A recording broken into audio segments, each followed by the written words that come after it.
NATO बात करता है कलेक्टिव डिफेंस की, ऑलराइट, कि अगर किसी भी एक नेटो मेंबर पे कोई हमला होगा तो वो पूरे के पूरे नेटो के समुदाय पे हमला माना जाएगा एंड देयरफॉर पूरा का पूरा नेटो मोबिलाइज किया जाएगा। तो ये प्रिंसिपल है कलेक्टिव डिफेंस का, one for all for one. ये बात इंश्राइन करी गई है नेटो के आर्टिकल 5 में, आर्टिकल 5 ऑफ वॉशिंगटन ट्रीटी, यानी कि वॉशिंगटन ट्रीटी जो है वो फाउंडेशन ट्रीटी है नेटो का। हर एक दिन मेंबर कंट्रीज हर एक चीज के लिए एक दूसरे को कंसल्ट करते हैं at all levels in a variety of fields. Theoretically on paper NATO के चार्टर में यह कहा जाता है कि नेटो का हर एक फैसला is the expression of the collective will of all 32 member countries, because सारे के सारे फैसले ही कंसेंसस के द्वारा बनाए जाते हैं। 3 कारण कि नेटो क्यों बना, इसके 3 इंपॉर्टेंट आर्टिकल्स, इसके 5 इंपॉर्टेंट चैलेंजेस और 4 important criticism. NATO member countries में देखें 32 कंट्रीज आती हैं। अब देखो यूक्रेन वॉर के बाद तो नेटो के ऊपर बहुत चर्चा हो रही है और इनफैक्ट ये कहा जाता है कि यूक्रेन वॉर हुआ था नेटो के ईस्टवर्ड एक्सपेंशन को रोकने के लिए, लेकिन हुआ क्या? इसके चलते पिछले 3 सालों में फिनलैंड और स्वीडन 2 और मेंबर्स हैं जो कि नेटो में ऐड हो गए हैं। आपको शायद लगता है कि नेटो का निर्माण इस करके हुआ था बिकॉज रशियन अग्रेशन को डेटर करने के लिए कैपिटलिस्ट ब्लॉक ने एक ऐसा कलेक्टिव सिक्योरिटी अलायंस बनाया। आपको ये लगता है, लेकिन आपको 2 और कारण शायद किसी और ने नहीं बताए हैं जो कि आपको आज मैं बताने वाला हूं।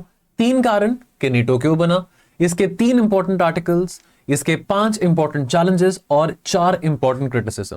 नेटो से संबंधित ये सारी जानकारी लेने के लिए ये वीडियो को सेव जरूर कर लेना, बिकॉज होलिस्टिकली नेटो के रिगार्डिंग जो मैं बात आपको बताने वाला हूं वो आपको बहुत ज्यादा काम आने वाली है, अपनी नॉलेज के लिए भी और किसी एग्जामिनेशन पर्सपेक्टिव के लिए भी। चाहे वो आप कोई भी एग्जामिनेशन की तैयारी कर रहे हैं, नेटो का ये वीडियो जरूर देख लेना और सेव कर लेना। एक बहुत फेमस कहावत है कि नेटो का ग्रेटेस्ट चैलेंज उसके दुश्मन नहीं है, it is not in containing its enemies but it is keeping its friends that is allies together. ये एक बहुत इंपॉर्टेंट सेइंग है नेटो को लेके, और ये सेइंग शायद अब सच भी है अगर हम आज का प्रेजेंट जियोपॉलिटिकल लैंडस्केप देखें, कंसिडरिंग कि डोनाल्ड ट्रंप इतने इंटरेस्टेड नहीं लग रहे हैं नेटो के अफेयर्स को रन करने के लिए, और जो बाकी एलाइज हैं कितने सालों से अमेरिका के ऊपर ज्यादा डिपेंडेंट थे। और अभी भी हम देखते हैं कि नेटो के विद इन इतना ज्यादा सोशल कोहेशन या इंटरनली पॉलिटिकल कोहेशन नहीं होता है। So therefore the challenge for NATO is perhaps not that much to counter Russia और against terrorism or against radicalization, but the challenge for NATO would remain in this decade to keep its allies together. Alright, now पहले तो NATO member countries को हम नजर मार लेते हैं। NATO member countries में देखें 32 कंट्रीज आती हैं, 32 मेंबर कंट्रीज आती हैं। अब देखो यूक्रेन वॉर के बाद तो नेटो के ऊपर बहुत चर्चा हो रही है और इनफैक्ट ये कहा जाता है कि यूक्रेन वॉर हुआ था नेटो के ईस्टवर्ड एक्सपेंशन को रोकने के लिए, राइट? लेकिन हुआ क्या? इसके चलते पिछले 3 सालों में और 2 और मेंबर्स ऐड हो गए हैं, यानी कि फिनलैंड और स्वीडन 2 और मेंबर्स हैं जो कि नेटो में ऐड हो गए हैं।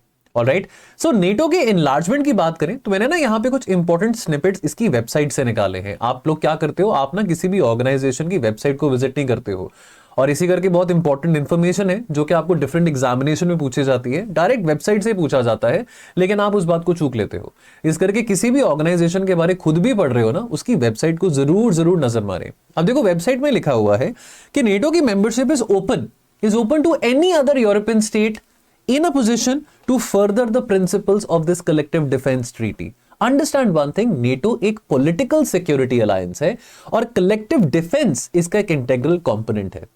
तो NATO ये कहता है कि NATO की membership is like an open sky, anybody, any European country which wants to come can come, चाहे वो former सोवियत यूनियन के अंडर थी, चाहे वो वेस्टर्न यूरोपियन कंट्री है, चाहे वो ईस्टर्न यूरोपियन कंट्री है, कहीं की भी कोई यूरोपियन कंट्री है, स्कैंडिनेवियन है, सदर्न यूरोपियन कंट्री है, any European country is and was always welcome to join NATO, अगर वो नेटो के प्रिंसिपल्स को, कलेक्टिव डिफेंस के प्रिंसिपल्स की मान मर्यादा को आगे एडवांस करना चाहते हैं। तो ना मैं इस नेटो के बारे में आपके साथ क्यों बात कर रहा हूं वो भी बता दूं, बिकॉज नेटो एक बहुत इंपॉर्टेंट टॉपिक है इंटरनेशनल ऑर्गेनाइजेशंस का, और इंटरनेशनल ऑर्गेनाइजेशंस यूपीएससी प्रीलिम्स में तो आपसे पूछा ही जाता है, और इनफैक्ट जीएस पेपर 2 जो है, जो जीएस पेपर 2 आपका मेंस का होता है, उसमें भी इंटरनेशनल ऑर्गेनाइजेशन एक इंपॉर्टेंट टॉपिक है।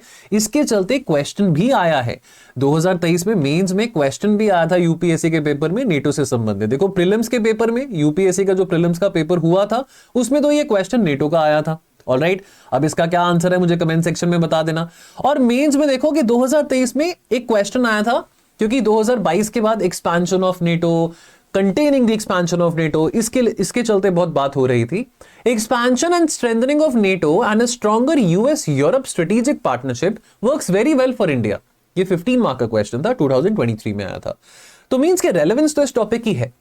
और इसी करके मैं आपको एक और यहां पे मैसेज देना चाहता हूं कि किसी भी इंटरनेशनल ऑर्गेनाइजेशन के बारे पढ़ रहे हो, चाहे आप किसी बुकलेट में से पढ़ रहे हो, किसी रेफरेंस बुक में से पढ़ रहे हो, उसकी वेबसाइट को एक बार जरूर नजर लगा लेना, 15-20 मिनट जरूर नजर मार लेना। आपको बहुत सारी चीजें, ऐसी बातें जो आपको किसी बुक में भी नहीं मेंशन, उसके बारे आपको पता लगेगा। नेटो के बारे तो आपको कोई वेबसाइट देखने की जरूरत नहीं है, बिकॉज नेटो की पूरी वेबसाइट को यहां पर आप कंज्यूम करने वाले हैं इस कॉन्टेंट में, जो कि आने वाले कुछ समय में आप देखने वाले हैं। नाउ सिग्नेटरीज ऑफ नेटो की हम बात करें, and oh by the way, आगे बढ़ने से पहले आपको ये बता दूं, यदि आप एक ऐसे एस्पिरेंट हैं जो कि फ्री में सेल्फ स्टडी करना चाहते हैं और आप अभी सोच रहे हैं एग्जाम की तैयारी का, मे बी आपने अभी एग्जाम नहीं देना लेकिन आपने सब्सिक्वेंटली कभी आगे जाके यूपीएससी का एग्जाम देना है, तो हमने एक सेल्फ स्टडी प्लानर बनाया हुआ है। तो आपने क्या करना है, ये वीडियो के डिस्क्रिप्शन में आपको वो सेल्फ स्टडी प्लानर मिलेगा। उस सेल्फ स्टडी प्लानर में माइक्रो टॉपिक्स भी दिए गए हैं हर एक सब्जेक्ट के, कि कौन से टॉपिक्स के ऊपर आपने ज्यादा एम्फसाइज करना है। तो ये हमारी टीम के द्वारा क्यूरेट करे गए हैं, डाउनलोड जरूर कर लेना। Alright, now signatories of NATO को देखते हैं। तो 1949 में नेटो बना, तब से लेके 2024 तक कौन सी कंट्री ने कब यहां पे साइन किया, नेटो में एंट्री करी, सबके बारे यहां पे इंफॉर्मेशन आपको दी गई है। रीसेंट जो एडिशंस हुई हैं नेटो में, जैसे कि हम जानते हैं फिनलैंड 2023 में, स्वीडन 2024 में। एक और आपको बात बता दूं, नेटो में एंट्री लेने के लिए आपको 100% कंसेंसस की जरूरत है। यानी कि मान लो कि नेटो में आज 32 मेंबर्स हैं, लेकिन पहले 30 थे। अब जब तक सारे के सारे मेंबर्स नहीं अग्री करेंगे, 100% यूनानिमस कंसेंसस जब तक नहीं आएगा, तब तक किसी भी कंट्री की एंट्री नेटो में नहीं होगी। यह एक प्रिंसिपल है जो कि नेटो की वेबसाइट पे, नेटो के चार्टर में मेंशन्ड है। नेटो बात करता है कलेक्टिव डिफेंस की। ऑलराइट, मुझे कमेंट सेक्शन में कलेक्टिव डिफेंस जरूर मेंशन करना अगर आप इस वीडियो में 5वें मिनट तक बने हुए हैं। ऑलराइट, कलेक्टिव डिफेंस की बात करता है। तो नेटो का कमिटमेंट क्या है कि अगर किसी भी एक नेटो मेंबर पे कोई हमला होगा तो वो पूरे के पूरे नेटो के समुदाय पे हमला माना जाएगा, एंड देयरफॉर पूरा का पूरा नेटो मोबिलाइज किया जाएगा। तो ये प्रिंसिपल है कलेक्टिव डिफेंस का, one for all for one. ये बात इंश्राइन करी गई है नेटो के आर्टिकल 5 में, वॉशिंगटन ट्रीटी के आर्टिकल 5 में। आर्टिकल 5 ऑफ वॉशिंगटन ट्रीटी, यानी कि वॉशिंगटन ट्रीटी जो है वो फाउंडेशन ट्रीटी है नेटो का। और अभी तक आर्टिकल 5 को, जब से नेटो बना है, नेटो को बने को अब 76 ईयर्स हो चुके हैं। 2024 में नेटो का 75th एनिवर्सरी हुआ था। तो नेटो को जब से बना है तब से लेके आज तक केवल एक बारी आर्टिकल 5 को इन्वोक किया था। कब किया था? जब 9/11 अटैक्स हुए थे अमेरिका पे। तो फाइट अगेंस्ट टेररिज्म में पूरे के पूरे नेटो ने सपोर्ट किया अमेरिका की कॉल को। नाउ एक बात को समझो कि नेटो भाई साहब एक पॉलिटिकल मिलिट्री अलायंस है। आर्टिकल 5 बात करता है मिलिट्री यानी कि कलेक्टिव डिफेंस का, लेकिन एक और बड़ा इंटरेस्टिंग आर्टिकल है। मैंने आपको कहा था कि 2 इंपॉर्टेंट आर्टिकल्स की बात करेंगे। दूसरा आर्टिकल नंबर 4, उसके बारे में आगे जाके बात करेंगे हम। अब आर्टिकल 4 प्रमोट करता है पॉलिटिकल कंसल्टेशन को। तो नेटो कहता है कि देखो, एक ऑप्शन तो अपने पास है कि हम अपने पूरे के पूरे अपने ऑर्गेनाइजेशन को मोबिलाइज कर सकते हैं। कलेक्टिव डिफेंस की जब बात आती है, किसी कंट्री ने, एक्सटर्नल एग्रेसर ने अगर किसी भी एक नेटो मेंबर पे अटैक किया तो हम सब मिलके उस पे अटैक करेंगे, फाइन। लेकिन उससे पहले हम अपनी इंटरनल बातचीत, कंसल्टेशन प्रोसेस, डायलॉग प्रोसेस को हम ओपन रखेंगे। तो पॉलिटिकल प्रोसेस में आर्टिकल 4 ये पावर देता है नेटो को कि before you take any action, you are free to discuss, to consult on any issue, whether a security issue और whether a non traditional security issue. इसके बारे में बात करेंगे आगे जाके। ट्रांस अटलांटिक लिंक, अब देखो ये सभी चीजें मैंने नेटो की वेबसाइट में से उठाई हैं, तो आपको नेटो की वेबसाइट को भी देखने की कोई जरूरत नहीं है, क्योंकि होलिस्टिकली सभी इंफॉर्मेशन नेटो के बारे इसमें कवर्ड है। इसके बाद नेटो के रिगार्डिंग कोई भी आपसे कोई सवाल पूछेगा, आपको ये वीडियो ही रेफर करना है। और हाँ, ये वीडियो को शेयर जरूर कीजिए ज्यादा से ज्यादा लोगों के साथ, ताकि उनको भी पता लगे नेटो के बारे। तो ट्रांस अटलांटिक लिंक की बात आती है। तो नेटो क्या है? एक अलायंस है। अब इसमें 32 देश हैं भाई साहब। अब इसमें देश यूरोप के भी हैं और अमेरिका, नॉर्थ अमेरिका में से 2 देश हैं, यूएसए और कनाडा। बाकी देश यूरोप के हैं। तो यानी कि ये यूनिक लिंक है ट्रांस अटलांटिक, यानी कि अटलांटिक ओशन है। अटलांटिक ओशन के एक पार यूरोप आता है, एक पार नॉर्थ अमेरिका आता है। तो यानी कि एक इंपॉर्टेंट लिंक है। नेटो वो एक डोर है जो कि दोनों कॉन्टिनेंट्स को बांधती है, एंड इनेबलिंग देम कि वो कंसल्ट करें, कोऑपरेट करें, specifically in the field of defence and security. And इसके चलते मल्टीपल एक्सरसाइजेस, मल्टीपल ऑपरेशंस ये दोनों कॉन्टिनेंट्स कंडक्ट करते हैं।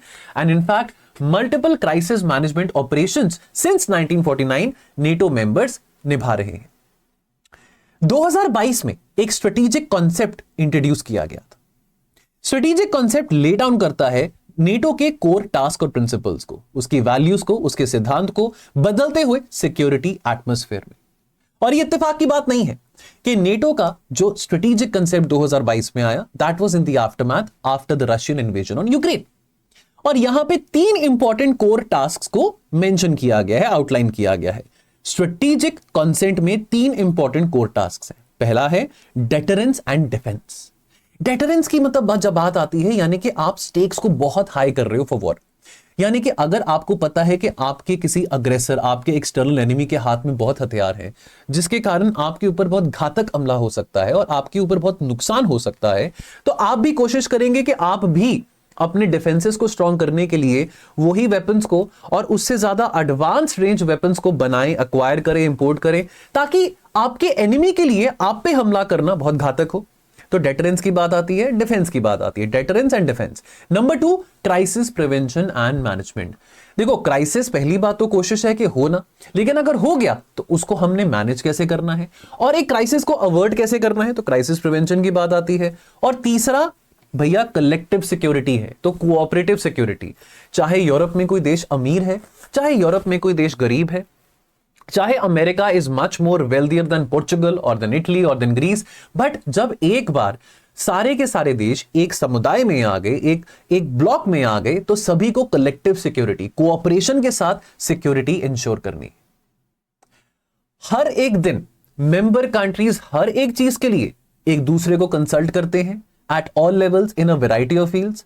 नेटो का जो फैसला है, नेटो का जो डिसीजन है, that every decision coming out of NATO, of course आप कहेंगे कि सर नेटो में रिट तो सिर्फ अमेरिका की चलती है, who calls the shot in NATO, that is America. मैं आपकी बात मानता हूं, but theoretically on paper NATO के चार्टर में यह कहा जाता है कि नेटो का हर एक फैसला is the expression of the collective will of all 32 member countries, because सारे के सारे फैसले ही कंसेंसस के द्वारा बनाए जाते हैं। हंड्रेड्स ऑफ ऑफिशियल्स, चाहे वो सिविलियन ऑफिशियल्स हैं, चाहे वो मिलिट्री एक्सपर्ट्स हैं, वो नेटो में आते हैं, नेटो के हेडक्वार्टर्स में आते हैं, इंफॉर्मेशन एक्सचेंज करते हैं, आइडियाज एक्सचेंज करते हैं और मदद करते हैं कि कैसे बेहतरीन डिसीजंस बनाए जा सकते हैं, इंप्लीमेंट किए जा सकते हैं और वो डिसीजंस इफेक्टिव रिस्पॉन्स लेके आ सकते हैं नेटो की फंक्शनिंग में। अब यहां पे आपको मैं 2 और कारण बताने वाला हूं, बिकॉज नेटो के इतिहास में हमको यही बताया जाता है कि केवल सोवियत यूनियन के थ्रेट के कारण नेटो बना था, ताकि जो कम्युनिज्म का स्प्रेड, बिकॉज यूरोप 2 हिस्सों में बटा हुआ था, एक वेस्टर्न यूरोप था जो कि कैपिटलिस्ट वर्ल्ड था और एक ईस्टर्न यूरोप था जो कि कम्युनिस्ट वर्ल्ड था under the influence of Soviet union. अब यह बात आधी सच है, पूरी सच नहीं है, आधी सच है कि सिर्फ सोवियत यूनियन के कम्युनिस्ट प्रिंसिपल को एक कंटेनिंग करने के लिए हमने नेटो बनाया, लेकिन और क्या कारण थे उसको भी समझते हैं।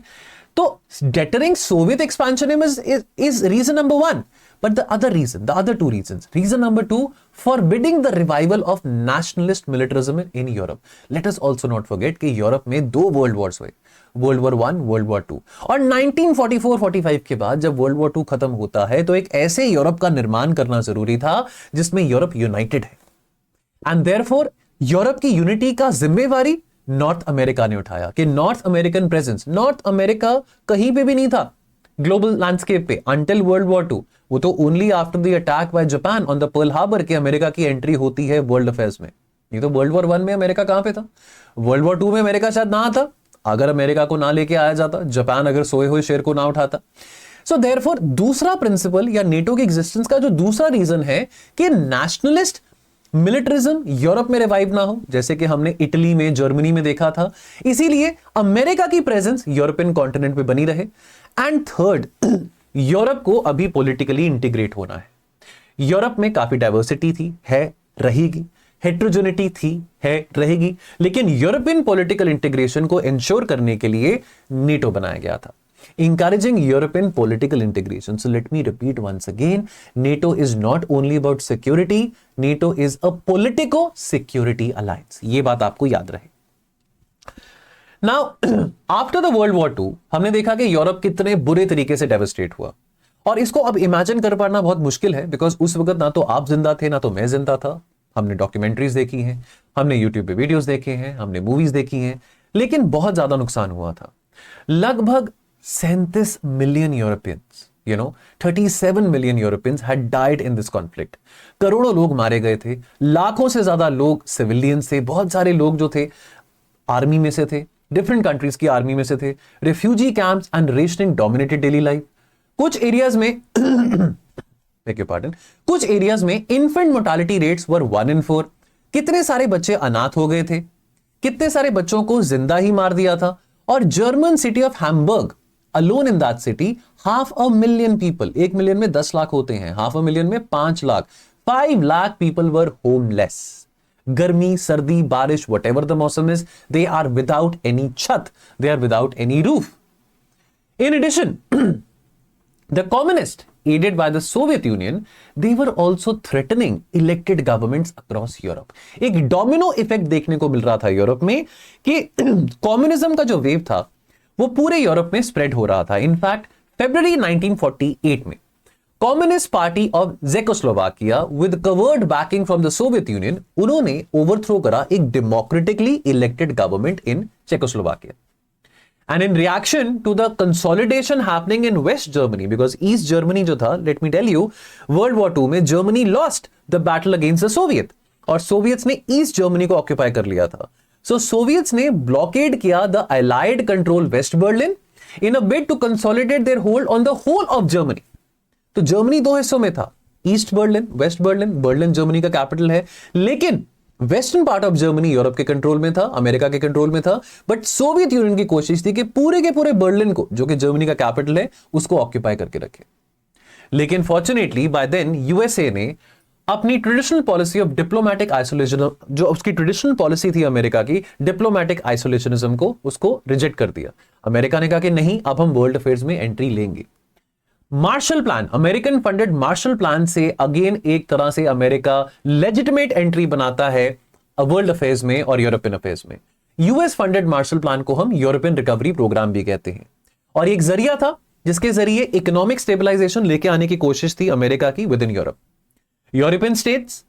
लेकिन अब सिर्फ इकोनॉमिक स्टेबलाइजेशन से बात नहीं बननी थी, यूरोपियन स्टेट्स को सिक्योरिटी गारंटीज भी चाहिए थी। Now understand one thing, before they can begin trading with each other, they needed a very stable atmosphere.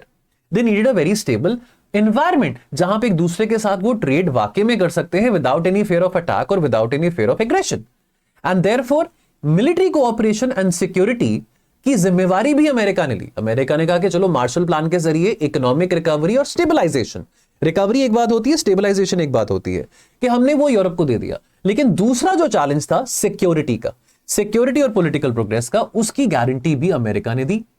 Now with this in mind, several western European democracies they came together ताकि वो various projects implement कर सके for greater military cooperation and collective defence, including the creation of western union in 1948, later to become a western European union in 1954। अंत में यह determine करा गया था कि एक truly transatlantic security agreement ही रोक सकता है, प्रिवेंट कर सकता है, डेटर कर सकता है सोवियत अग्रेशन को। लेकिन साइमल्टेनियसली हमने यहां पे अमेरिका ने एक और बात कही कि यूरोप और नॉर्थ अमेरिका को मिलकर इंश्योर करना है कि किसी किस्म की यूरोपियन मिलिटरिज्म या यूरोपियन नेशनलिस्ट टेंडेंसी का रिवाइवल ना हो, बिकॉज अगर वो होगा तो जितना भी काम हम पॉलिटिकल, इकोनॉमिक और सिक्योरिटी इंटीग्रेशन में कर रहे हैं उस सब पे पानी फिर जाएगा। And after much discussion and debate, NATO was signed on the 4th of April 1949. और इस ट्रीटी का जो आर्टिकल 5 है, जो कि कोर आर्टिकल है इस ट्रीटी का, armed attack against anyone of the member countries would be considered as an attack against all, and therefore one for all for one. And every country, for example अगर किसी एक country पे attack हुआ है, let us से France पे attack हुआ है, लेकिन बाकी कंट्रीज पे नहीं हुआ, नॉर्वे पे नहीं हुआ, अमेरिका पे नहीं हुआ, तो बाकी कंट्रीज भी उसको अपने पे ही अटैक मानेंगी और मिलके उस अग्रेसर के साथ लड़ाई करेंगी। चाहे उस अग्रेसर ने किसी और कंट्री पे, किसी और नेटो मेंबर कंट्री पे अटैक नहीं किया। मान लो कि नेटो में 10 कंट्रीज हैं, लेकिन नेटो की एक ही कंट्री पे अटैक हुआ है, बाकी 9 कंट्रीज पे नहीं हुआ है, लेकिन बाकी 9 की कंट्रीज जो है वो भी ये सोचेंगी कि नहीं, अगर हमारे भाई पे अटैक हुआ है तो वो मतलब हम पे अटैक हुआ है, तो हम सब मिलके उस अग्रेसर पे अटैक करेंगे। आज नेटो में 32 देश है, तो अगर किसी एक देश पे अटैक हुआ है तो वो बाकी जो 31 देश है वो कहेंगे कि भैया हमारे भाई पे अटैक हुआ है, हम मिलके उस अग्रेसर के खिलाफ हम अटैक करेंगे। Articles 2 and article 3 of the treaty, ये भी इंपॉर्टेंट पर्पसेस लेके आते थे, लेकिन इमीडिएटली इसमें ज्यादा जो बात करी गई थी उसमें ज्यादा गौर नहीं करा गया. आर्टिकल 3 ने फाउंडेशन ले किया for cooperation in military preparedness between the allies, and article 2 allowed them to have some leeway to engage in non military cooperation. Now Dwight Eisenhower की हम बात करें, जो कि यूएस प्रेसिडेंट थे 1954 में. मुझे कमेंट सेक्शन में बताएं वो कौन से प्रेसिडेंट थे यूएसए के, मतलब नंबर ऑफ द प्रेसिडेंट, कौन से, क्या नंबर था as a president, which president was he of America, of the United States of America. अगर आप ये वीडियो को यहां पे 19th मिनट तक देख रहे हैं. उनका ये कहना था कि हम सिर्फ सिक्योरिटी एस्टैब्लिशमेंट्स नहीं बना के रखते हैं just to defend property, territory और द राइट्स अब्रॉड और at sea, but we keep the security forces to defend a way of life. So यहां पे आइजनहावर ने कैटेगोरिकली बोला कि जो नॉर्थ अटलांटिक कम्युनिटी है, जिस वे ऑफ लाइफ को वो डिफेंड करना चाहते हैं, that way of life is not derived from communism. That way of life is derived from the principles of free trade, liberty, democracy, social justice and capitalism. Now, NATO ने again consolidated command structure बनाया with a military headquarters जो कि Paris के suburb में था near Versailles, and ये supreme headquarters था. So this was the supreme headquarters allied powers of Europe, जिसका नाम है SHAPE, इसका एक्रोनिम बनता है SHAPE, SHAPE. और American general Dwight Eisenhower, he was the first supreme allied commander Europe. So he was the first supreme allied commander of Europe, or SACEUR. Afterwards, the Allies established a permanent civilian secretariat in Paris and named NATO's first Secretary General Lord Ismay of the UK. Now, एक यहाँ पे doctrine है NATO की जो कि 1950s and 60s में बहुत ज्यादा हाईलाइट करी गई थी, the doctrine of massive retaliation. अगर सोवियत यूनियन ने अटैक किया तो नेटो उसका बदला न्यूक्लियर वेपन्स के साथ देगा. सो ये जो इंटेंडेड इफेक्ट था इस डॉक्ट्रीन का, that was to prevent either side, the Soviet और इवन द अटलांटिक कम्युनिटी, कि हम रिस्क नहीं लेंगे, पंगा नहीं लेंगे. जितना स्मॉल हो, जितना अटैक जितना मर्जी हो, स्मॉल हो, मीडियम हो, इसके कॉन्सिक्वेंसेस न्यूक्लियर में होंगे.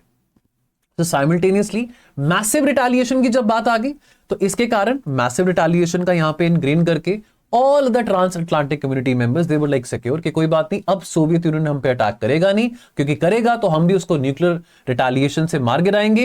And therefore now we can focus on our economic growth rather than maintaining large conventional armies. So pragmatism, because देखिए एक आर्म्स रेस चल रहा था in the cold war era, तो pragmatism suggested and guided the European community that look, America बैठा है ना, America के पास न्यूक्लियर पावर है, अमेरिका न्यूक्लियर पावर है, यूके न्यूक्लियर पावर है, फ्रांस न्यूक्लियर पावर है, तो जो बाकी यूरोपियन देश हैं वो कह रहे हैं कि अब ठीक है, हमारे पास हमारे बड़े भाई बैठे हुए हैं, हमको अब अपनी इकोनॉमिक ग्रोथ की चिंता करनी है, सिक्योरिटी गारंटीज के लिए अमेरिका बैठा है. अब देखो, अब यहां पे अमेरिका इस बात को क्रिटिसाइज भी करता है कि कब तक मैं यूरोपियन सिक्योरिटी आर्किटेक्चर का ठेका उठाता रहूंगा, कब तक मैं उनकी रिस्पॉन्सिबिलिटी उठाता रहूंगा. 1950, 60, 70s में बात और थी, अब तो कोल्ड वॉर का जमाना भी नहीं है, अब तो यूरोप भी बहुत ग्रो कर चुका है, इकोनॉमिकली बहुत ग्रो कर चुका है, तो यूरोप अपनी सिक्योरिटी का खुद ही जिम्मेवार रहे. बात वो भी सही है, लेकिन 50, 60s में जो डॉक्ट्रीन थी मैसिव रिटेलिएशन की, इस डॉक्ट्रीन ने सिक्योर किया यूरोपियन कंट्रीज को कि अगर यार सोवियत यूनियन ने हम पे अटैक करा तो ठीक है ना, हम न्यूक्लियर रिटेलिएशन कर देंगे, no need to maintain so large conventional armies. And therefore instead of the conventional military response हम थोड़ा एसिमेट्रिक रिस्पॉन्स देंगे, बिकॉज सोवियत यूनियन के पास भी न्यूक्लियर वेपन्स है. एंड देयरफॉर हमारे पास अब वो लेवरेज है कि हम अपना इकोनॉमिक ग्रोथ पे एम्फसाइज कर सकते हैं, क्योंकि हमारे पास इंश्योरेंस है कि भी हम न्यूक्लियर रिटेलिएशन करेंगे. अमेरिका के पास न्यूक्लियर बॉम्ब्स पड़े हैं, और जब नेटो में कह ही दिया कि one for all for one, कि अमेरिका तो बैठा है ना कि अगर किसी भी एक कंट्री पे अटैक हो गया तो अमेरिका तो बीच में इन्वॉल्व हो गई, तो देयरफॉर हमारी टेंशन खत्म, हम अपना इकोनॉमिक ग्रोथ पे काम करते हैं. अब बात करते हैं फाउंडेशन ट्रीटी के बारे. वॉशिंगटन ट्रीटी, यानी कि जो नेटो की जो हम बात करते हैं स्थापना की, वॉशिंगटन ट्रीटी से आती है. This forms the basis of the North Atlantic Treaty Organization. ये ट्रीटी साइन करी गई थी वॉशिंगटन में, तभी वॉशिंगटन ट्रीटी 4 अप्रैल 1949 में. 12 फाउंडिंग मेंबर्स थे. ये ट्रीटी ड्राइव करता है अपनी authority from article 51 of the UN charter. अब यूएन चार्टर, यूएन ये कहता है कि भैया आपका राइट है, इंडिपेंडेंट स्टेट्स का अपना राइट है, सॉवरेन स्टेट्स का अपना राइट है कि वो अपने कलेक्टिव डिफेंस के प्रति कुछ काम कर सकते हैं. अपना इंडिविजुअल डिफेंस हो, कलेक्टिव डिफेंस हो, तो वो अपने डिफेंसेस को स्ट्रॉन्ग करने के लिए whatever they want to do they can do, उनका राइट है. रादर यूएन चार्टर में ये बात इनग्रेन्ड है अंडर आर्टिकल 51. कलेक्टिव डिफेंस, ये this is at the heart of the treaty and this is enshrined in article 5. ये commit करता है हर एक मेंबर को कि आपने एक दूसरे की मदद करनी है, एक स्पिरिट ऑफ सॉलिडारिटी लेके आनी है विद इन द अलायंस। और ये treaty is short, containing only 14 articles, and this also provides for inbuilt flexibility on all fronts. इतनी elaborate treaty नहीं है, 14 आर्टिकल्स में ट्रीटी खत्म हो जाती है, उसमें से भी दो तीन आर्टिकल्स इंपॉर्टेंट है। Now, डिस्पाइट कि हमारा जो सिक्योरिटी एटमॉस्फेयर है, जो जियोपॉलिटिकल लैंडस्केप है 1949 से लेके आज तक इवॉल्व कर रहा है, करता रहेगा, आगे भी करेगा, इस ट्रीटी ने कभी भी अपने आप को मॉडिफाई नहीं किया। एंड हर एक ally has the possibility to implement the text in accordance with its capabilities and circumstances. Now, for the purpose of Article 5, an armed attack on one or more of the parties is deemed to include an armed attack on the territory of any of the parties. And understand one thing, on the territory of any of the parties. Article 6 of the treaty का कहता है, बहुत important article है, इसको समझो। Article 5 के बारे में हमने समझ लिया, लेकिन आर्टिकल 6 कहता है कि अगर कोई मेंबर है नेटो का, अब उसके कोई फर्दर कोई टेरिटरीज हैं ओवरसीज, फॉर एग्जांपल जैसे कि फ्रांस की टेरिटरीज थी ओवरसीज अल्जीरिया, या for example on the territory of Turkey की बात करें, अब टर्की अगेन एक यूरेशियन रीजन में आ जाता है, टर्की की बात करें, या अगर हम बात करें on the islands under the jurisdiction of any of the parties present in the North Atlantic area towards the north of the Tropic of Cancer, यानी कि वो टेरिटरीज, वो areas which are under the jurisdiction of any member of NATO, तो वो territory में अगर कोई हमला किया जाएगा, दैट हमला would also be considered as a legitimate way कि हम आर्टिकल 5 को इन्वोक कर सके। ऑलराइट, तो आर्टिकल 6 इस बात की बात करता है। ऑलराइट, नाउ एक और यहां पे इंपॉर्टेंट बात आती है ड्यूरेशन ऑफ द ट्रीटी में। नेगोशिएटिंग कंट्रीज ने डिसएग्री करा कि कितने लंबे समय के लिए ट्रीटी को लॉन्ग लास्ट करना चाहिए। कुछ कंट्रीज ने कहा, एक फेवर किया एक long term agreement which would set the initial duration at 20 years. कुछ ने कहा कि नहीं, 10 साल के बियॉन्ड तो नहीं यार, कि इस ट्रीटी की जो लाइफ है हम 10 साल तक रखते हैं, बाद में देखते रहेंगे कि इसको एक्सटेंड करना है कि नहीं करना है। शुरू में कुछ ने कहा कि 20 साल की रखते हैं, बाद में किसी ने कहा कि नहीं 10 साल तक रखते हैं, बाद में देखेंगे क्या करना है क्या नहीं करना। Finally, at the insistence of Portugal, ये treaty was made valid for a 10-year period, after which the treaty could be reviewed. Article 12 में ये कन्वेंशन था कि 10 साल के बाद ट्रीटी को रिव्यू करके देखेंगे।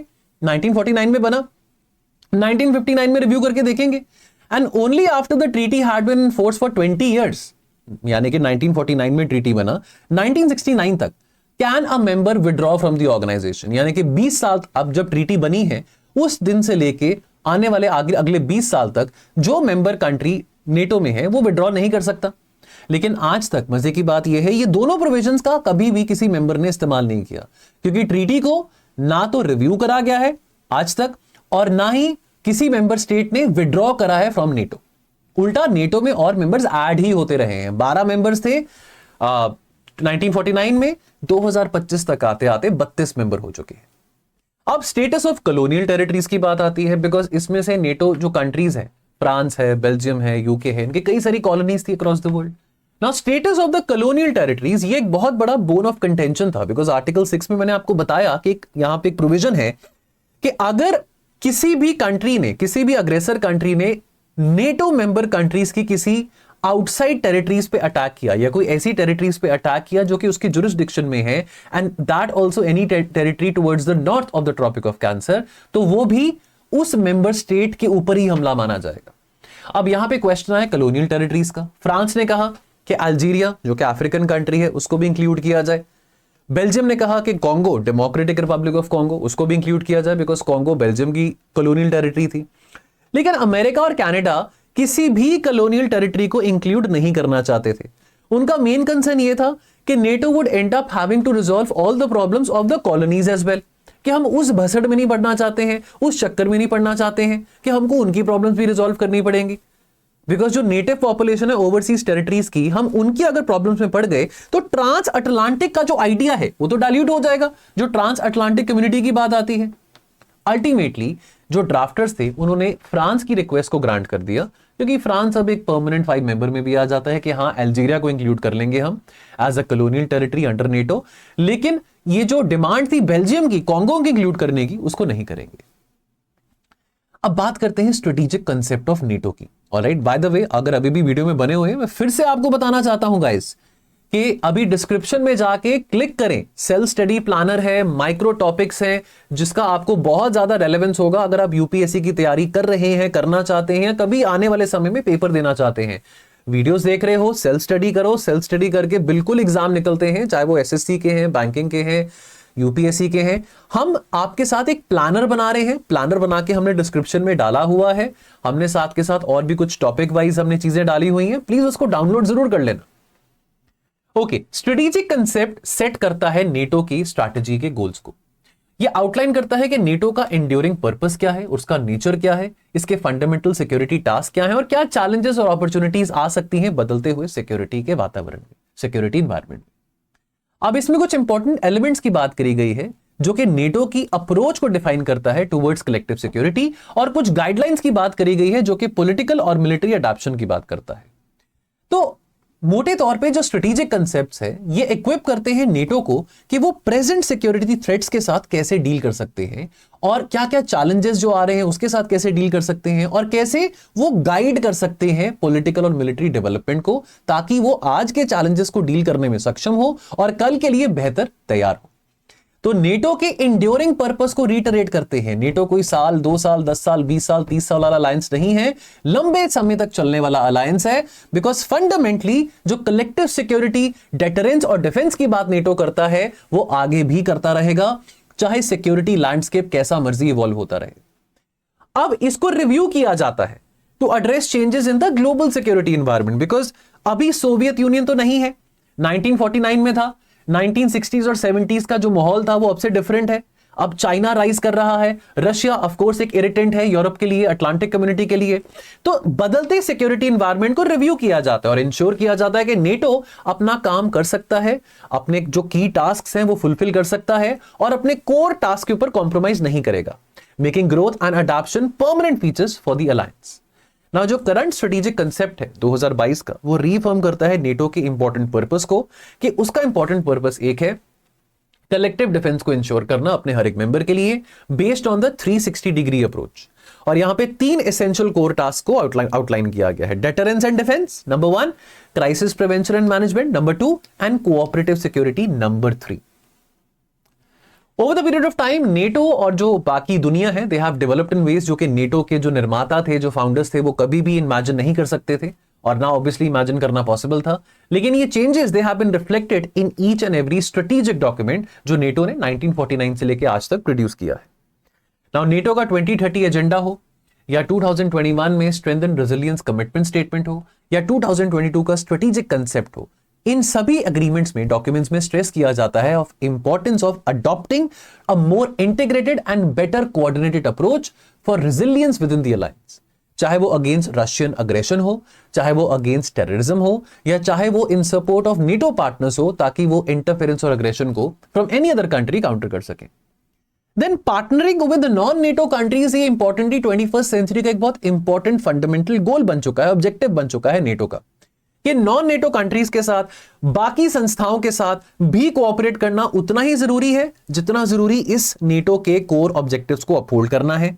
और अल्टीमेटली ये कोऑपरेशन नेटो के नेशनल और कलेक्टिव रेजिलियंस को और मजबूत बनाएगा और नेटो की प्लानिंग और प्रिपेयर्डनेस को और बेटर करेगा by sharing the best information and the best practices. अब बात समझते हैं कि इंपॉर्टेंट थ्रेट्स क्या है नेटो को, वो भी देख लेते हैं। सबसे बड़ा थ्रेट नेटो का है रशिया का। Russia is the most significant and direct threat to the allied security, and ये फंडामेंटली रिकॉन्फ़िगर करेगा यूरो अटलांटिक सिक्योरिटी आर्किटेक्चर को। रशिया के पास वो कैपेसिटी है, पोटेंशियल है कि वो यूरो अटलांटिक सिक्योरिटी आर्किटेक्चर को बदल सकता है। बार बार सर्गे लावरोव, व्लादिमीर पुतिन कह रहे हैं कि अगर विश्व युद्ध तीसरा होगा तो वो न्यूक्लियर युद्ध होगा। वो नेटो के मुंह पे कहते हैं, अमेरिका के मुंह पे कहते हैं, खुलेआम कहते हैं कि हमको किसी बात का डर नहीं है। जो नेटो की रणनीति और नेटो के सिक्योरिटी आर्किटेक्चर को बदल सकता है, बिल्कुल तबाह भी कर सकता है, रिफॉर्म भी करवा सकता है, तो वो है Russia. It is rebuilding and expanding its military capabilities, वो हम सब देख रहे हैं। अपेरेंटली जो नॉन कन्वेंशनल वॉरफेयर है रशिया उसमें भी लीड कर रहा है। हाइब्रिड एक्शंस की बात करें अगेंस्ट द एलाइज, रशिया का जो इररिस्पॉन्सिबल न्यूक्लियर रिटोरिक है और जो कोअर्सिव न्यूक्लियर पोजिशनिंग और सिग्नलिंग है, इंक्लूडिंग कि रशिया ने इंपॉर्टेंट न्यूक्लियर वेपन्स बेलारूस में स्टेशन करे हैं। बेलारूस एक बहुत इंपॉर्टेंट पार्टनर है रशिया का, CSTO का मेंबर है, collective security treaty organization. Well, अगर आप चाहते हैं कि कलेक्टिव सिक्योरिटी ट्रीटी ऑर्गेनाइजेशन और वार्सो पैक्ट के लिए एक वीडियो बने तो वो भी मुझे कमेंट सेक्शन में बताएं।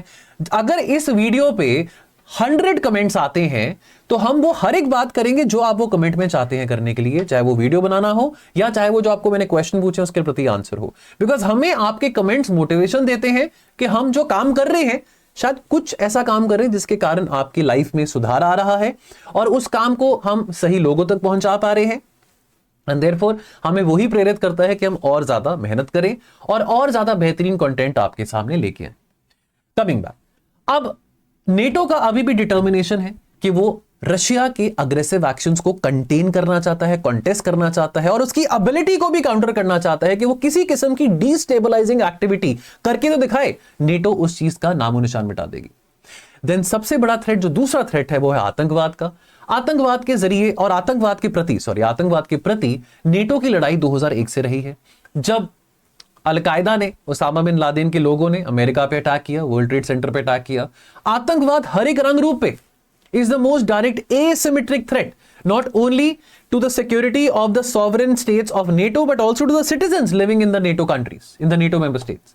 और पिछले कुछ साल में number of NATO allies they have experienced terrorist attacks on their territory, many of which were the result of the conditions in places beyond their borders. Conflict, fragility, instability in Africa and the Middle East, ये directly affect करते हैं security of the alliance and its partners को। NATO का जो southern neighbourhood है, particularly the Middle East, North Africa, Sahel regions, यहां पे भी interconnected security, demographic, climate change induced, water crisis, resource crisis, epidemics, बीमारियां, हेल्थ इमरजेंसीज, मिलिट्री कूज, ये सभी चैलेंजेस यहां पे देखने को मिल रहे हैं जो कि नेटो के सदर्न नेबरहुड में है। सो परहैप्स 21st सेंचुरी में डिमांड ये है कि नेटो को थोड़ा सा सिर्फ अपने ट्रांस अटलांटिक कम्युनिटी तक नहीं सीमित रहना है। कोर प्रिंसिपल बेशक ट्रांस अटलांटिक कम्युनिटी की सिक्योरिटी का है, लेकिन उसके बियॉन्ड जाना है। अगर नेटो वाकई में ये प्रूव करना चाहती है कि उनका जो मेन ऑब्जेक्टिव है वो सिक्योरिटी और पीस मेंटेन करना है in synchronization with the objectives of UN and the UNSC, तो NATO would have to exceed beyond Europe and North America and also work in a way कि वो selflessly ऐसे मुद्दों पे काम कर रहा है which is pertinent to the concerns of the global south। 2025 के नेटो समिट पे जो कि हेग में हुआ था, Donald Trump, obviously Donald Trump भी वहां पे थे, डोनाल्ड ट्रंप का दर्द था, डोनाल्ड ट्रंप का दबका कह लो, लेकिन नेटो अलायंस ने कहा अपने दिल पे हाथ रख के कि हम 5% ऑफ द जीडीपी, चाहे इटली है, चाहे जर्मनी है, चाहे फ्रांस है, चाहे पुर्तगाल है, चाहे नेदरलैंड्स है, चाहे जो मर्जी कंट्री हो, चाहे फिनलैंड है, स्वीडन है, नॉर्वे है, हम अपने देश का respectively 5% of the GDP annually लगाएंगे डिफेंस पे बाय 2025, जिसमें से कम 3.5% of the GDP would be on the core defense requirements for the allied militaries and up to 1.5% on defense and security related spending। America के जो Donald Trump है वो 2017-18 से ये बात कैटेगोरिकली क्लियर कर रहे हैं, यूरोप सुधर जाओ, मेरे पे मत डिपेंडेंट रहो, अपना घर अपने आप संभालो, तुम अपने आप कमाओ, अपने आप खाओ, अपनी रक्षा खुद करो, हमेशा मैं आपकी मदद करने नहीं आऊंगा। अब ये इन्वेस्टमेंट्स इंश्योर करेंगे कि जो नेटो अलाइज हैं वो नेटो के वॉर फाइटिंग रेडीनेस को मेंटेन कर सकें सालों साल। अभी रशिया एक चैलेंज है, पता नहीं कब तक रहेगा, कब तक ये यूक्रेन का युद्ध चलता है, होने को खत्म होने को इस साल के एंड में हो जाए, होने को खत्म होने को अगले साल हो जाए, ये नहीं पता, लेकिन नेटो को तैयार रहना है। डेटरेंस एंड डिफेंस, नेटो का डेटरेंस और डिफेंस पोस्चर जो है that is based on the appropriate mix of nuclear, conventional and missile defence capabilities which is complemented by space and cyber capabilities. NATO maintain करता है the freedom of action and flexibility to respond to the full spectrum of challenges with an appropriate and tailored approach. बहुत importantly बात करते हैं Ukraine और NATO के रिश्ते की, बिकॉज मेन मुद्दा इतने जो पिछले 3-4 सालों से उठा है वो इसी करके उठा है कि रशिया नहीं चाहता कि यूक्रेन नेटो के फोल्ड में आए। अगर नेटो और यूक्रेन की बात करें तो देखो, नेटो कहता है कि भाई कोई भी यूरोपियन देश अगर नेटो में आना चाहता है आ सकता है, हम नहीं रोकने वाले हैं। हाँ, बस ये है कि वो आके अगर नेटो के गोल्स को एडवांस करने में मदद करता है तो हमें क्या ही प्रॉब्लम है। डायलॉग और कोऑपरेशन शुरू हुआ जब न्यूली इंडिपेंडेंट यूक्रेन, यानी कि जब यूक्रेन यूएसएसआर से निकला, तब से यूक्रेन ने नॉर्थ अटलांटिक कोऑपरेशन काउंसिल के साथ एक डायलॉग शुरू करा और पार्टनरशिप और पीस प्रोग्राम 1994 से शुरू करा। रिलेशंस और मजबूत हुए जब 1997 में charter on distinctive partnership between Ukraine and NATO साइन हुई एंड फर्दर एनहांस हुआ 2009 में जब declaration to complement the charter की बात हुई। और नेटो ने बुकारेस्ट समिट पे 2008 में बुकारेस्ट समिट हुआ था, वहां पे इस बात को इंश्योर किया कि हम चाहते हैं कि यूक्रेन एक मेंबर बने और यूक्रेन एक मेंबर जरूर बनेगा नेटो का। 2008 में नेटो की जो बुकारेस्ट समिट थी वहां पे बात करी गई थी। ऑलराइट, 97 में जो चार्टर एस्टैब्लिश हुआ था उसमें नेटो यूक्रेन कमीशन एक बॉडी एस्टैब्लिश करेगी which was the main body responsible for developing NATO और यूक्रेन का इवॉल्विंग रिलेशनशिप। 2023 में नेटो यूक्रेन कमीशन को रिप्लेस करा नेटो यूक्रेन काउंसिल ने, जहां पे यह बात स्थापित करी गई कि जो एलाइज हैं, जो नेटो मेंबर एलाइज हैं और यूक्रेन है, वो एज इक्वल्स बैठेंगे। तो ये चेंज डिमॉन्स्ट्रेट करता है, ये इंस्टीट्यूशनल चेंज डिमॉन्स्ट्रेट करता है कि पॉलिटिकली यूक्रेन के जो रिश्ते हैं in the last 30 years 35 years evolve हो रहे हैं और स्ट्रेंथन हो रहे हैं, और यूक्रेन उस दिशा में जा रहा है जहां पे वो विलफुली अपने सॉवरेन राइट में इंटीग्रेट करना चाहता है नेटो के साथ।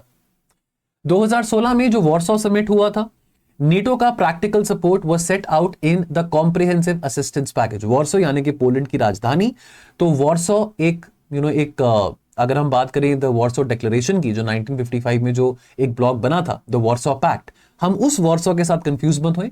1955 में नेटो को काउंटर करने के लिए सोवियत यूनियन ने एक वॉर्सो पैक्ट बनाया था। Warsaw is the capital of Poland, लेकिन आज as of things stand today, Poland is no longer a member of any Warsaw Pact. Poland is no longer a member of CSTO. Poland is very much and very happily a member of NATO.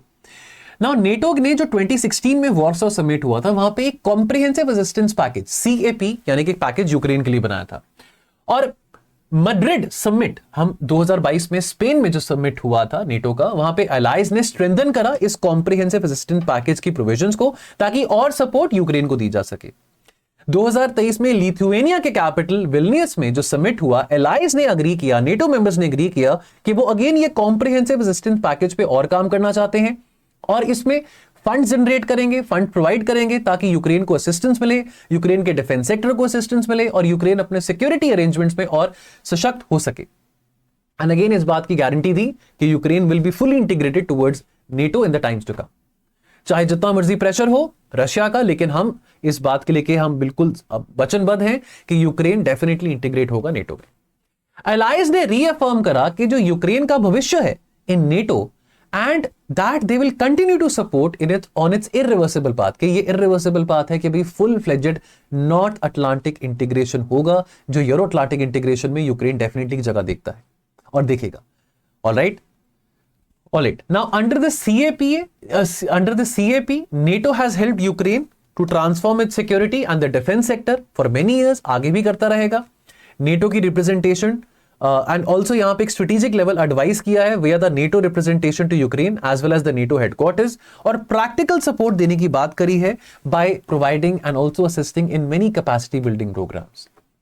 In programme के जरिए NATO significantly the resilience and the capacity of Ukraine को बढ़ाना चाहता है in the security and defence sector, और also उसकी ability कि वो हाइब्रिड थ्रेट्स को भी काउंटर कर सके। नेटो और नेटो के अलाइज ने ऑल्सो प्रोवाइड करा है extensive support to the capability development, including through training and education and the provision of equipment. 2023 में अगेन ही आपको मैंने बात बताई, नेटो यूक्रेन काउंसिल बना जो कि सक्सेसर था नेटो यूक्रेन कमीशन का, ये बात आपको बता चुका हूं। ऑलराइट, स्ट्रक्चर ऑफ नेटो की बात करते हैं। वेरी इंपॉर्टेंटली हम स्ट्रक्चर ऑफ नेटो की बात करें।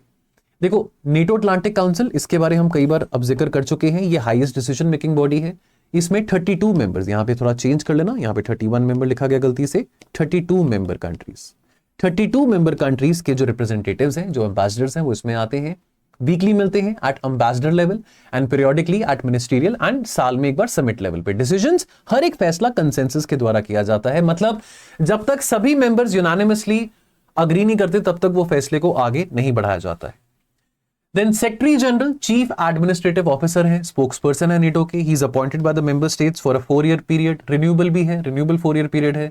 ही chairs the North Atlantic council and other major committees, और कोऑर्डिनेट करते हैं implementation of whatever decisions happen at the level of NATO. Military committee की बात करें, ये सीनियर मिलिट्री अथॉरिटी है ऑफ नेटो, ये प्रोवाइड करता है military advice to the North Atlantic council.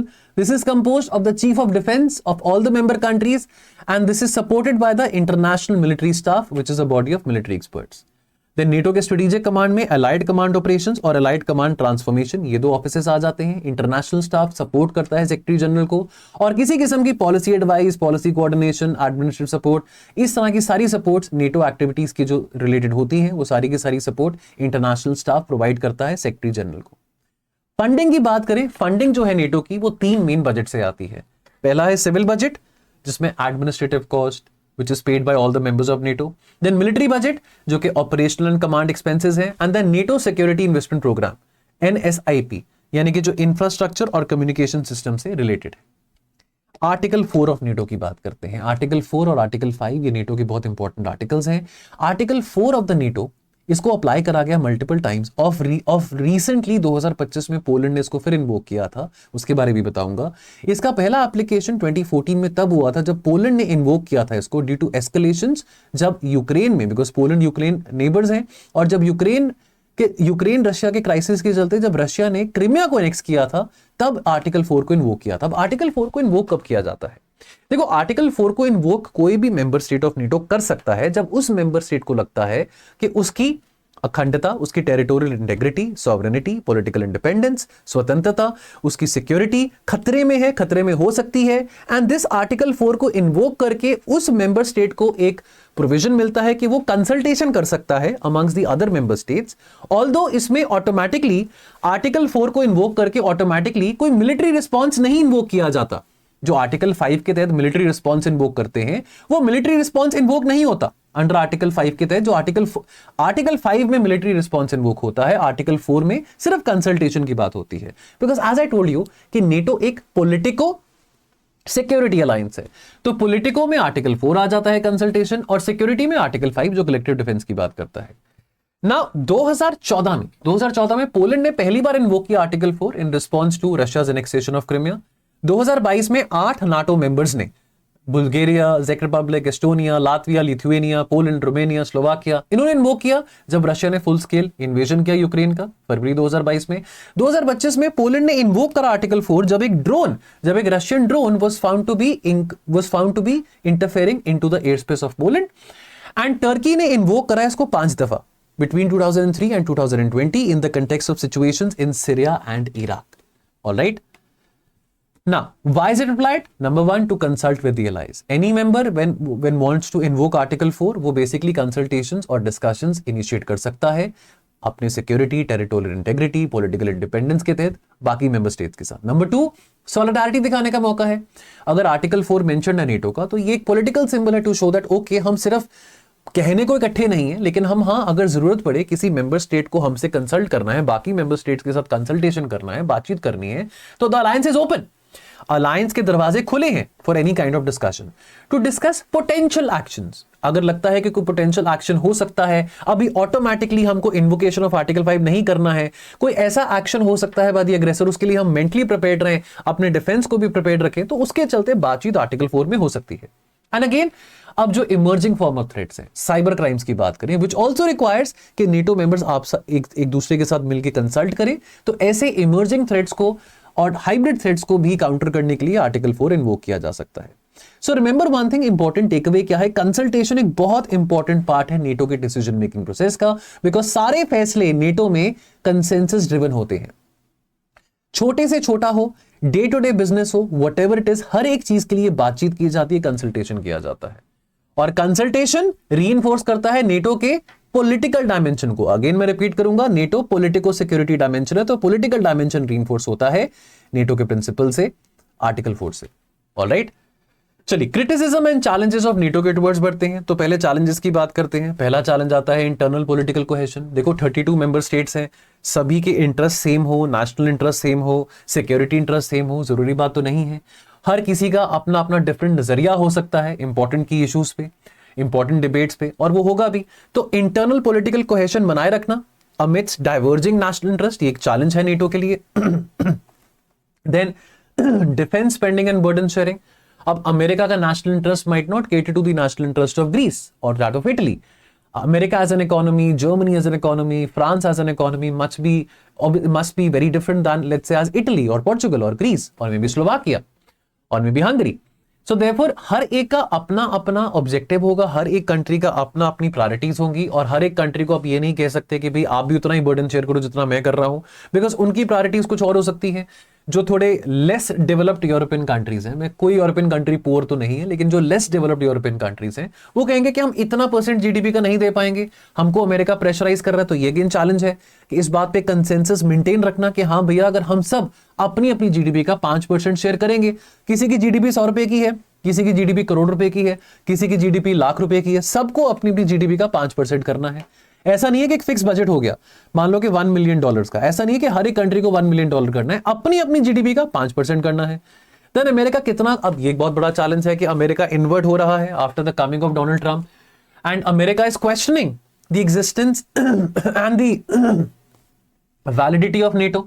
तो अमेरिका की कमिटमेंट कितनी रहेगी नेटो के प्रति, यह भी देखना पड़ेगा कि कितना अमेरिका नेटो के साथ मिलकर काम करता है, अब कितना अमेरिका नेटो के प्रति काम करता है। Then Russia's aggression and hybrid warfare. Russia is the most significant and direct threat to NATO security, and therefore again ये बात को भी यहाँ पे समझना बहुत जरूरी है कि रशिया का जो अग्रेशन है या जो रशिया के जो नॉन कन्वेंशनल वॉरफेयर टेक्निक्स हैं, टैक्टिक्स हैं, वो नेटो को नुकसान कितना पहुंचा सकते हैं, चैलेंजेस रहेगा। इस एग्रेशन को काउंटर करने के लिए पिछले 4 सालों में ज्यादा नेटो को काम करना पड़ रहा है रशिया को कंटेन करने के लिए, और रशिया भी अपने वॉरफेयर टैक्टिक्स में इवॉल्व हो रहा है। रशिया को सपोर्ट चाइना की मिल रही है। चाइना का राइज अपने आप में एक बहुत बड़ा चैलेंज है, बिकॉज अगेन नेटो अब सिर्फ नॉर्थ अटलांटिक यानी कि ट्रांस अटलांटिक स्फीयर तक सीमित नहीं रहना चाहता है, वो उसके बियॉन्ड भी देखना चाहता है। And NATO is also grappling कि हम कैसे चाइना का इंपैक्ट, जो कि यूरो अटलांटिक सिक्योरिटी भी देखने को मिल रहा है, उसको कैसे काउंटर कर सकते हैं। एंड देयरफॉर नेटो भी अपने और लाइक माइंडेड कंट्रीज के साथ पार्टनरशिप बढ़ा रहा है। स्ट्रेटेजिक एम्बिग्विटी एंड पर्पस, कुछ क्रिटिक्स कहते हैं कि कोल्ड वॉर के बाद नेटो का एक स्ट्रगल रहा है, एक संघर्ष रहा है अपनी मिशन को, अपनी एग्जिस्टेंस को डिफाइन करने के लिए, which has led to confusion, strategic ambiguity. लेकिन रशिया की इन्वेजन ऑफ यूक्रेन से नेटो की इंपॉर्टेंस फिर से बढ़ चुकी है, और फिर से नेटो का लॉन्ग टर्म रोल जो है वो वापस पिक्चर में आ चुका है, specifically regarding out of area missions and addressing non traditional threats, जैसे कि क्लाइमेट चेंज है, या threats emanating in the middle east है, इन अफ्रीका है, इन द सहेल रीजन है, एनर्जी सिक्योरिटी की बात हो, अब इन विषयों पे भी नेटो काम कर रहा है। यानी कि NATO is not only talking about like in the colonial, like in the cold era times, कि हमने सिर्फ सोवियत यूनियन को या सिर्फ रशिया को हमने डेटर करना है, लेकिन अब नेटो भी बात कर रहा है कि कैसे हम नॉन ट्रेडिशनल थ्रेट्स को भी काउंटर कर सकते हैं।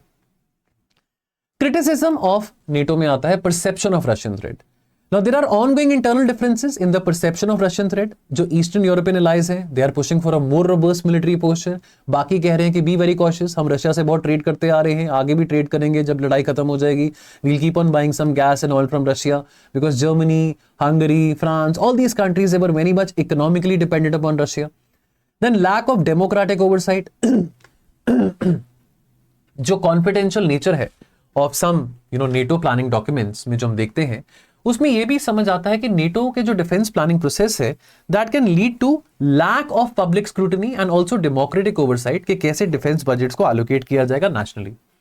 देन मिशन क्रीप, यानी कि अलायंस को क्रिटिसिज्म मिला है कि वो अपने मैंडेट को एक्सटेंड कर रहे हैं beyond the core euro Atlantic focus, और इसमें issues like counter terrorism, Indo Pacific, वो इश्यूज भी आ रहे हैं जिसपे इशू नहीं आना चाहिए था नेटो का, कि वो और डोमेन्स में इंटरफेरेंस दिखा रहे हैं। अब एक बात को समझना है कि इंटरवेंशन और इंटरफेरेंस में फर्क है। Intervention is always considered very welcome. NATO intervene करना चाहता है कि सहेल रीजन में फूड क्राइसिस हो रहा है, सहेल रीजन में मिलिट्री कूज हो रहे हैं, सहेल रीजन में ट्राइबल एथनिक क्लेंजिंग हो रहा है, ट्राइबल कॉन्फ्लिक्ट हो रहा है, सूडान से लेके माली तक, that is intervention. But interference is something which is negative, not very welcome. Then lack of industrial capacity. Despite the calls for increased defense spending, European defense industrial base is not really producing that much, is not really catering to the demands of arms and ammunition, and still अभी भी कुछ चंद players हैं with in the NATO जो कि defence production कर रहे हैं, और अभी भी ज्यादातर जो परचेजेस हैं वो अमेरिका से हो रही हैं, which is against the goal of European strategic autonomy. Donald Trump बार बार कह रहे हैं कि यूरोप को अपनी स्ट्रेटेजिक ऑटोनॉमी को रिवाइव करना है, लेकिन यूरोप है कि वो अभी भी अमेरिका पे अपनी डिपेंडेंसी दिखा रहा है। देन बात करेंगे relationship between India and NATO. Again very very important to understand, India और नेटो का कोई फॉर्मल अलायंस नहीं और ना होना चाहिए, बिकॉज अगर हम नेटो के साथ कोई फॉर्मल अलायंस बनाते हैं, that would also be considered as something against the interest of Russia, और रशिया हमारा टाइम टेस्टेड पुराना फ्रेंड है, तो हम ये नहीं करना चाहेंगे। लेकिन हाँ, हमारे बीच में म्यूचुअल शेयर्ड वैल्यूज हैं, डेमोक्रेसी है, टेररिज्म की बात करें, fight against terrorism, maritime security, cyber threats, ये कुछ कॉमन वैल्यू जरूर एग्जिस्ट करती हैं। और ये जो रिश्ता है, this is characterised by India strategic autonomy, which means cooperation is informal and flexible, और डिस्कशन जो है वो करी जाती है on areas like technology, cyber terrorism, emerging technology, quantum computing, capacity building, and again to maintain a rules based international order. ये बहुत important बात है। तो एरियाज ऑफ कोऑपरेशन में काउंटर टेररिज्म आ जाता है, we have been victims of terrorism, and as far as combating terrorism is concerned we are all in with to cooperate with NATO. Maritime security की बात आती है, नेटो और India they have collaborated on issues like combating piracy, maintaining security in the Indian Ocean region. Technology and defence की बात आती है, shared values की बात आती है, again values of liberty, social justice, democracy, protecting civil liberties etcetera. India की strategic position, तो स्ट्रेटेजिक ऑटोनॉमी की बात आती है that we will never have a formal relation with NATO, because अगर हम एक फॉर्मल अलायंस नेटो के साथ बनाते हैं या अगर हम एक मेजर नॉन नेटो अलाय का स्टेटस लेके आते हैं तो उसके चलते हमारा रशिया के साथ रिलेशन बिगड़ सकता है। इनफैक्ट 2019 में एक प्रपोजल यूएस के कांग्रेस में आया था कि इंडिया को as a major non NATO ally declare करो, जैसे ऑस्ट्रेलिया है, न्यूजीलैंड है, जापान है, साउथ कोरिया है, उसी तरह से या इजराइल है, उसी तरह से आप इंडिया को भी एक major non NATO ally declare करो, पाकिस्तान भी है फॉर दैट मैटर। लेकिन हम नहीं बनना चाहते, उस टैग में नहीं आना चाहते हैं। देन ग्रोइंग डायलॉग, डिस्पाइट कि हम अपना यहां पे स्ट्रेटेजिक ऑटोनॉमी 1960s में नॉन अलाइनमेंट कहते थे, अभी हम स्ट्रेटेजिक ऑटोनॉमी कहते हैं, दैट डिस्पाइट हमारा नॉन अलाइन स्टांस रहा है, लेकिन फिर भी हमने पॉलिटिकल और डिफेंस रिलेटेड डायलॉग्स में नेटो के साथ एंगेज करा है। लेकिन again we also realise the importance, because see if we are engaging with the SCO, we are engaging with BRICS, we're engaging in Quad, nobody can stop us from engaging with NATO. That is our strategic autonomy. However, we have to be very calibrated in terms of our engagement with NATO. And then of course America का हमको major defence partner का दर्जा देना, जो कि बहुत important NATO member है, वो अपने आप में दिखाता है कि हमारे defence collaboration with important NATO member countries, USA है, फ्रांस है, उनके साथ हमारी इंपॉर्टेंट डिफेंस कोलैबोरेशन भी है। सो देयरफॉर हमारा एक बहुत कैलिब्रेटेड और प्रैग्मेटिक व्यू पॉइंट है विज़-अ-वी नेटो। नेटो एक्सरसाइजेस की बात करें फटाफट, स्टेडफास्ट डिफेंडर एक मेजर नेटो एक्सरसाइज है, 2024 में इसका एडिशन हुआ था, जिसमें 90,000 ट्रूप्स इन्वॉल्व थे। Alright, then you have the Baana exercise, ये फिनलैंड में हुआ था। Then you have the Eastern Sentry, ये रिसेंटली हुआ है सितंबर 2025 में, after the drones incursion in the air space of Poland. तो नेटो के ईस्टर्न फ्लैंक में ये ईस्टर्न सेंट्री एक्सरसाइज हुआ है। ऑलराइट, नेटो के एयर, सी और ग्राउंड पोस्चर को मजबूत बनाने के लिए, specifically along the vulnerable borders, for example Poland, अपनी डेटरेंस और रैपिड रिस्पांस को इंक्रीज करने के लिए। नेटो की ग्लोबल एंगेजमेंट की बात करें तो नेटो की ग्लोबल एंगेजमेंट में कुछ पार्टनर्स आ जाते हैं, spanning across Indo Pacific, Mediterranean and the Gulf region. Alright, so for example अगर हम अलायंस की बात करें, so NATO is working with other countries and organisations जैसे Australia, Japan, South Korea, New Zealand, African Union, ताकि शेयर्ड सिक्योरिटी चैलेंजेस को address किया जा सके। राइट, पार्टनरशिप में NATO has a network of partners starting from African Union all the way to the Pacific Island countries. Geographical scope में again Indo-Pacific region आता है, Australia, Japan, South Korea, New Zealand आ जाता है। Then again जो southern part of Europe है, Mediterranean region है, Gulf region है, उनके प्रति भी एक डायलॉग फोरम्स है, जैसे कि फॉर एग्जांपल मेडिटेरेनियन डायलॉग है और इस्तांबुल कोऑपरेशन इनिशिएटिव है, which caters to the discussion and cooperation with the countries south of Europe and also in the Middle East as well. Shared security issues आ जाते हैं, terrorism, cyber attacks, maritime security, cooperative security की बात आती है, capability strengthening की बात आती है। तो ये एग्जांपल ऑफ ग्लोबल पार्टनर्स हैं, Indo Pacific. Then you have Colombia, Iraq, Mongolia. Mediterranean dialogue में countries like Algeria, Egypt, Jordan, Israel आ जाते हैं। इस्तांबुल कोऑपरेशन इनिशिएटिव में countries from the Gulf region आ जाती है। Secretary general of NATO, last में ये टॉपिक समझना बहुत जरूरी है, ये बहुत बहुत इंपॉर्टेंट पार्ट है। आपसे पूछा जा सकता है कि सेक्रेटरी जनरल ऑफ नेटो, इसको अपॉइंट किया जाता है कंसेंसस बेस्ड प्रोसेस से, यानी कि इनफॉर्मल डिप्लोमेटिक कंसल्टेशंस होती हैं अमंग्स द 32 मेंबर कंट्रीज, और वो जिसका नाम फुट फॉरवर्ड करती हैं। तो आउट ऑफ कंसेंसस, जब पूरा 100% यूनानिमस कंसेंसस होता है, तो उस व्यक्ति को सेक्रेटरी जनरल बना दिया जाता है। कोई फॉर्मल इलेक्शन प्रोसेस नहीं है। Instead all the allies they have to agree on one candidate through a consensus which is often reached through back channel discussions. जो चोजन कैंडिडेट है is then appointed by the North Atlantic Council, initial period for 4 years, लेकिन इसको of course renewable period है, इसको extend किया जा सकता है अगेन थ्रू इनफॉर्मल कंसल्टेशन। तो सिलेक्शन प्रोसेस में इनफॉर्मल कंसल्टेशंस होती हैं। कंसेंसस इज द की, छोटे से छोटा फैसला हो, बड़े से बड़ा फैसला हो, नेटो कंसेंसस के बिना नहीं चलता है। आपको ये बात समझनी है। कोई फॉर्मल इलेक्शन यहां पे नहीं किया जाता है। Decision is not made through a formal vote but by reaching a consensus on a single candidate, and वो सिंगल कैंडिडेट कौन होगा? That is through back channel diplomacy.